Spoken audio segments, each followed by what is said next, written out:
everyone. Welcome back to Easy Talk English. I'm Sarah.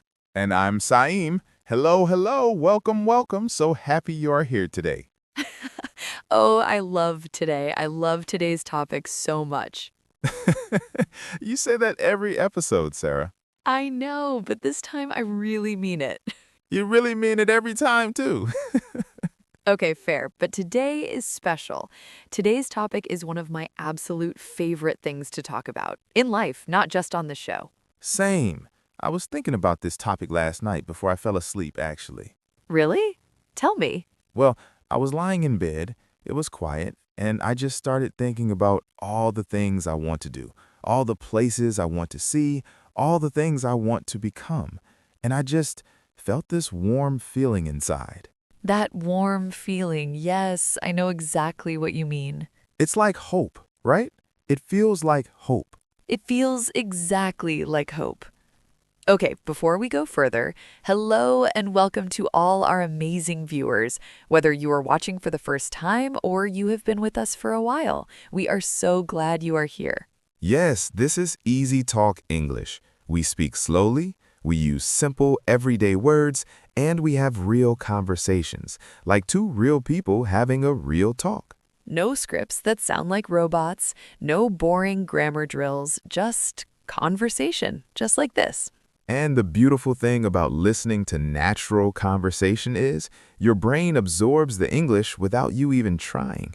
You just listen, and slowly it goes in. It really works that way. So relax, get comfortable, maybe grab a snack, and just enjoy this with us. Okay, let's get into it. Sarah, what was your dream when you were a child? When you were little, what did you want to be? Okay, I'm gonna be honest. When I was 6 years old, I wanted to be a mermaid. A mermaid. A mermaid! I was absolutely certain. I was going to live in the ocean and swim with fish and have a beautiful tail. That is the most wonderful thing I have ever heard. My mom told me that I would wear a blue skirt and pretend it was my tail, and I would swim across the living room floor. Swimming across the living room floor? I was very committed to this dream. Obviously, the mermaid career did not work out. I mean, as far as we know. As far as we know. But what's interesting is that dream tells you something about me even now. I loved the ocean. I loved being free. I loved beauty and imagination. And even today, those things are still very important to me. Ah, that's such a smart observation. Our childhood dreams, even the silly ones, tell us something real about who we are. They do. They tell us what we love, what we value, what makes our heart sing. That's beautiful. Okay, mine is maybe even sillier. Oh no, tell me. Well, when I was about 8 years old, I wanted to be a pizza chef. A pizza chef? A pizza chef, specifically the guy who spins the dough in the air. You know, like this. Oh my goodness. I thought that was the greatest job in the world. You make food, you spin things in the air, people are happy to see you. What's not to love? Honestly, that's still a pretty great life. Right? But what it shows about me, I loved making people happy. I love the idea of creating something. And I still love that, even now. I love creating things that make people smile. And look at you now. You make a podcast, you make content that helps people. People are happy when they find this channel. Huh. The pizza chef became a podcast host. The dream changed, but the heart behind it? Same. The heart behind it? Same. That's really something. Huh, yeah, it is. I think that happens a lot. Our childhood dreams change shape. We grow up, life happens, the dream doesn't disappear, it just looks different. Like water. Water changes shape depending on the container you put it in, but it's still water. That is so good, Sime. You are on fire today. I prepared a little bit. Okay, let's talk about something important, something that I think a lot of people feel but don't talk about, the fear of dreaming big. Yes, this is real. This is very real. Because dreaming feels risky, doesn't it? If you let yourself want something, really want it, and then you don't get it, that hurts. So some people decide, I just won't dream. I won't want too much. That way I won't be disappointed. And that sounds safe, but is it really? No, I don't think so. Because when you stop dreaming, you also stop feeling alive. Something inside goes quiet. Yes, that quietness. That's not peace, that's emptiness. That's such an important difference. There's a difference between being peaceful and being empty, and they can feel similar at first, but they're very different. Peace feels warm, emptiness feels cold. Exactly. And I know that difference because I felt both. There was a period in my life when I just stopped dreaming. I told myself I was being realistic. Realistic. That word does a lot of damage sometimes. It really does. People say be realistic like it's wisdom, but sometimes it's just fear telling you to play small. Play small. I love that phrase. Or I don't love it, but I know it. Yes, I know it is the right way to say it. Okay, so during that time when you stopped dreaming, what happened? How did you feel?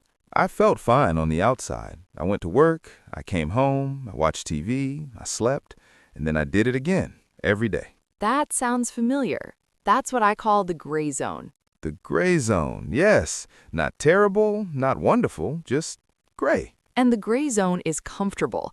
That's why people stay there so long. It doesn't hurt badly enough to make you leave. But it doesn't feel good enough to make you proud either. So what pulled you out? What changed? I heard a question. Someone asked me, if you knew you could not fail, what would you do? Oh, that question. You know it?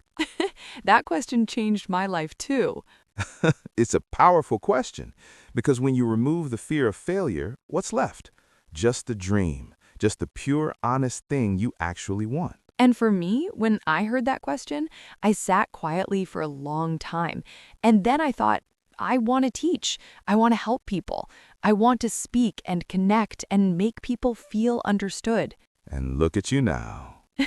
Look at me now. I'm doing it. Not perfectly, not all the time, but I'm doing it. And that's what matters.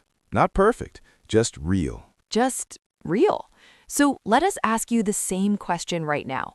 You, watching this, if you knew you could not fail, what would you do? What would you try? What would you reach for? Think about it. Really think. Don't answer with what sounds smart. Don't answer with what other people want for you. Answer with what you feel when everything is quiet. Because that quiet answer, that's the real one. That's the one worth listening to. Okay, let's talk about goals now. Because dreams are beautiful, but without goals, a dream just stays a dream. Yes, a dream without action is just a wish, and wishes need a little help. They need action. So, how do you turn a dream into a goal? How do you make it real? How do you make it happen? Okay, I want to share my simple way, the way I think about it. Yes, please. Okay, first, you say the dream out loud or you write it down. You give it words. Because when something only lives inside your head, it feels invisible. But when you say it or write it, it becomes real. It exists in the world. I love that. It exists in the world just by saying it. Yes, so step one, say it, write it, tell someone, make it real with words. That takes courage, by the way. Saying your dream out loud can feel vulnerable. It can feel very scary because now someone else knows. Now you're accountable. But that's also why it works. Exactly. Okay, step two, break it into tiny pieces. Tiny, tiny pieces. The smaller the better. Because big goals feel overwhelming. I want to speak English fluently. That feels huge. That feels far away. But I will learn 3 new English words today. That feels possible. That feels doable. And doable is what matters, because doable is what actually gets done. Yes, we don't need inspiring. We need doable. That's going on a poster. Number 3, celebrate the small wins. Oh, this one is so underrated. So underrated. People think I'll celebrate when I reach the big goal, but the big goal might take months or years. You need fuel along the way. And celebrating small wins is your fuel. Yes, you learned a new grammar point today? Celebrate. You finished this podcast episode? Celebrate. You wrote your first English sentence? Celebrate. Small wins tell your brain, hey, this is working. Keep going. Exactly. Your brain loves rewards. Give it what it needs. Okay, I want to talk about something a little more difficult now. Is that okay? Of course, always. What about when you're working toward a dream and it's going slowly? Or when you make a mistake? Or when you feel like giving up? Yes, that part. The part no one likes to talk about, but it's so real. Because it happens to everyone. Even people who succeed, they went through this. They had days where they thought, is this even worth it? I have days like that. Not often now, but I used to have them a lot. And sometimes they still come. What do you do on those days? I ask myself one question, just one. How will I feel tomorrow if I stop today? Oh, that's good. Because the answer is almost always, I'll feel worse. And that's usually enough to keep me going. Just one more day. Just one more try. One more day. That's not a big commitment. That's not I'll do this forever. Just one more day. One more day is all you ever really need to decide. And then when tomorrow comes, one more day again. That's how years are made. One more day, again and again, until you look back and you can't believe how far you came. That's exactly how years are made. I want to share something personal. Can I? Please. So, when I started learning English seriously, I had this dream. I wanted to one day be confident enough to have a real conversation with someone in English. Not just say, hello, how are you? Fine, thank you. A real conversation about real things. That's a beautiful goal. It felt impossible at the time. My vocabulary was so small, my pronunciation was not great, and sometimes I would try to say something and the words just wouldn't come, and I felt so embarrassed. That feeling of not finding the words, that's one of the most frustrating things in language learning. It is, and some days I wanted to stop. I thought, maybe I'm just not good at this. Maybe English is not for me. But you didn't stop. I didn't stop because I kept thinking about that dream, that conversation, the one I wanted to have someday. And I thought, I don't have that yet, but maybe tomorrow, maybe next week, maybe next month. And now?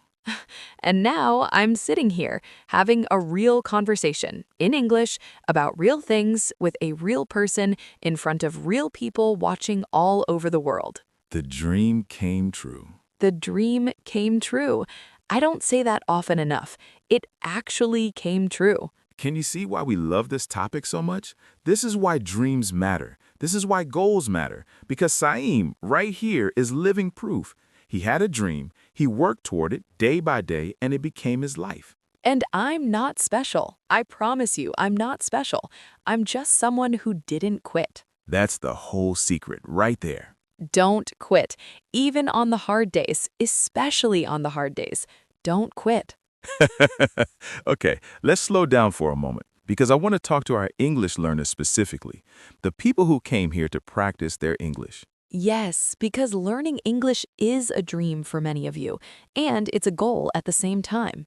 And I want to say, you are already doing it.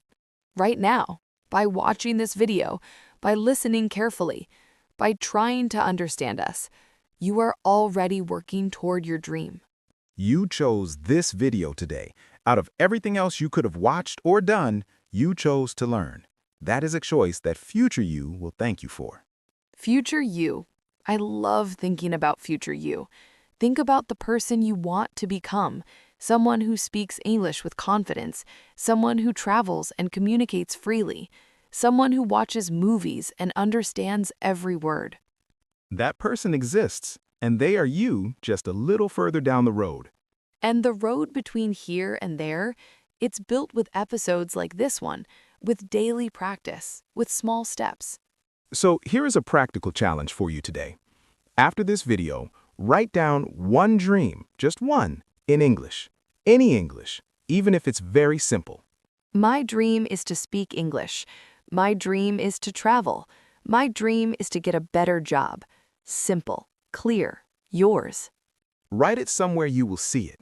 On your phone, on a piece of paper next to your bed, somewhere. Because seeing your dream every day reminds you why you are working. It reminds you where you are going. And then write one goal, one small action you can take this week to move toward that dream. Just one step. Not the whole staircase, just one step. And share it with us in the comments. We genuinely want to know your dream. We really do. And this is also wonderful English practice. Writing your dream in the comments, that's real English use. That's communication. That's the whole point. And there are viewers from all over the world in those comments. When you share your dream, someone reading might feel inspired. Your words might help someone else take their first step. Haha, we are all connected. All of us in this comment section, from different countries, different languages, different lives, all reaching for something better. That's actually really beautiful when you think about it. It is.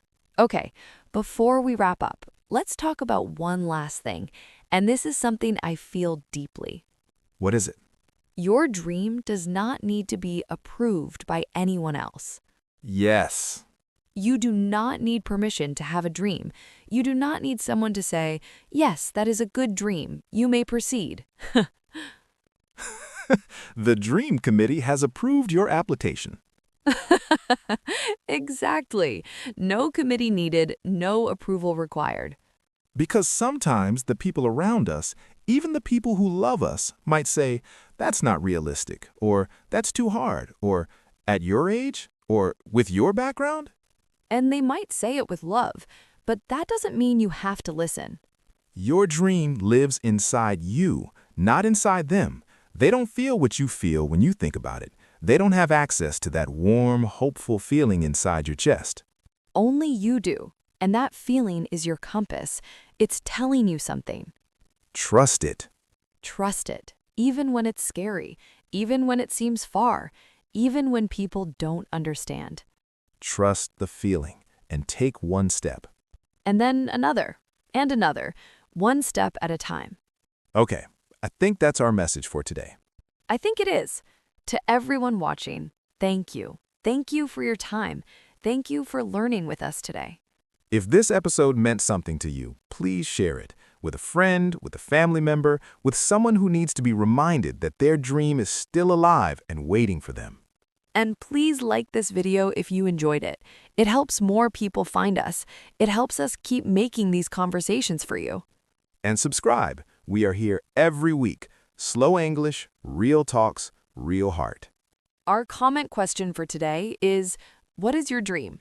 Write it in English. Any words, any level. We will read every single one. We mean that. Okay. Any final words, Sam? Yeah, just this. You have something inside you that the world needs. A dream, a gift, a voice. Don't keep it hidden. Don't keep it waiting. Don't keep it waiting. The world is better when you show up fully, dream fully, try fully. We believe in you. We genuinely believe in you. Now go believe in yourself. See you next time. Bye-bye.